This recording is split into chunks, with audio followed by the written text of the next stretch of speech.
Nobel انعام یافتہ doctor محمد یونس بنگلہ دیش کی عبوری حکومت کے سربراہ نامزد۔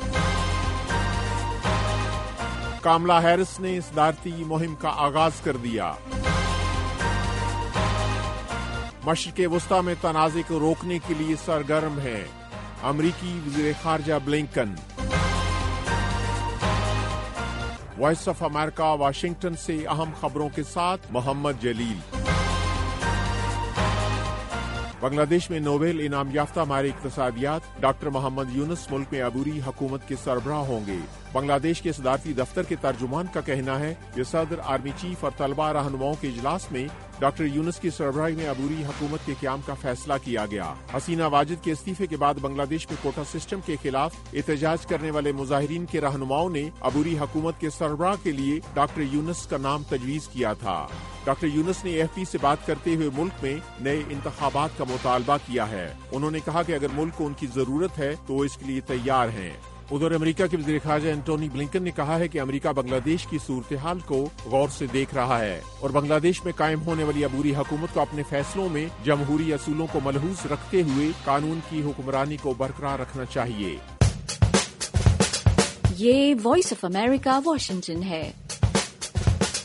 ڈیموکریٹک پارٹی کی طرف سے باضابطہ طور پر صدارتی امیدوار نامزد ہونے کے بعد کاملا ہیرس نے اپنے نائب صدارتی امیدوار کے ساتھ پہلی بار ایک ساتھ ریاست پینسلوینیا میں اپنی صدارتی مہم کا آغاز کیا ہے۔ کاملا ہیرس نے منیسوٹا کے گورنر ٹم والز کو نائب صدر کے امیدوار کے طور پر منتخب کیا تھا۔ کاملا ہیرس نے کہا، I stand before you today to proudly announce I am now officially the Democratic nominee. میں آج آپ کے سامنے کھڑے ہو کر فخر کے ساتھ اعلان کرتی ہوں کہ میں اب باضابطہ طور پر ڈیموکریٹک پارٹی کی نامزد صدارتی امیدوار ہوں۔ ریلی سے خطاب میں انہوں نے اپنے نائب صدارتی امیدوار ٹم والز کا بھی تعارف کروایا۔ 2 ہفتے قبل صدر جو بائیڈن کے صدارتی مہم سے دستبردار ہونے کے بعد ڈیموکریٹک صدارتی امیدوار نامزد ہونے کے بعد ہیرس نے باضابطہ طور پر منگل کو ریاست پینسلوینیا سے اپنی صدارتی مہم شروع کی، جہاں ڈیموکریٹس اور ان کے ریپبلکن حریفوں کے درمیان انتخاب میں سخت مقابلے کی توقع ہے۔ امریکہ نے کہا ہے کہ اس نے ایران اور اسرائیل کو آگاہ کر دیا ہے کہ مشرق وسطی میں تنازعات میں اضافہ نہیں ہونا چاہیے۔ گزشتہ ہفتے عسکریت پسند گروپوں حزب اللہ اور حماس کے رہنماؤں کی ہلاکت کے بعد مشرق وسطی میں ایران اور اس کے اتحادی گروپوں کی جانب سے حملوں کا خدشہ ظاہر کیا جا رہا ہے۔ امریکہ کے وزیر خارجہ اینٹونی بلنکن نے کہا، We continue to work intensely to de-escalate tensions in the Middle East and to prevent the spread of conflict. ہم مشرق وسطی میں کشیدگی کو کم کرنے اور تنازع کے پھیلنے سے روکنے کے لیے بھرپور کوشش کر رہے ہیں۔ امریکہ کے اعلیٰ سفارتکار نے کہا کہ امریکی حکام خطے میں اپنے اتحادیوں اور شراکت داروں کے ساتھ مسلسل رابطے میں ہیں۔ بلنکن نے کہا کہ امریکہ حملوں کے خلاف اسرائیل کا دفاع کرے گا، لیکن ہر ایک کو کشیدگی میں اضافے کے خطرات کو سمجھنا ہوگا۔ امریکی وزیر خارجہ اور وزیر دفاع نے اپنے آسٹریلیا کے ہم منصبوں سے امریکہ میں ملاقات کی۔ اس موقع پر بلنکن نے کہا کہ غزہ میں جنگ بندی اور یارغمالیوں کی رہائی کے معاہدے کے لیے بات چیت اپنے آخری مرحلے میں پہنچ چکی ہے۔ بلنکن نے کہا کہ جنگ بندی کے معاہدے کے لیے بنیادی فیصلہ ساز حماس کے نئے سیاسی سربراہ یحییٰ سنوار ہیں۔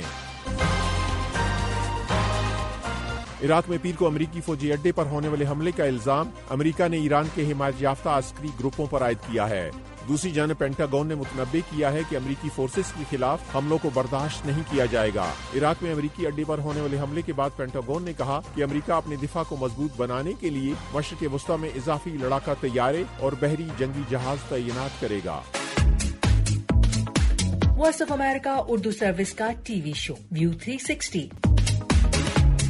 فلپائن نے بدھ کو امریکہ، کینیڈا اور آسٹریلیا کے ساتھ 2 روزہ مشترکہ سمندری اور فضائی مشقیں شروع کی ہیں۔ ایک مشترکہ بیان کے مطابق یہ مشقیں فلپائن کے خصوصی اقتصادی زون کے اندر جاری رہیں گی، جو ایک آزاد اور کھلے بحر ہند اور بحر الکاہل کے لیے علاقائی اور بین الاقوامی تعاون کو مضبوط کرنے کے مشترکہ عزم کا اظہار ہیں۔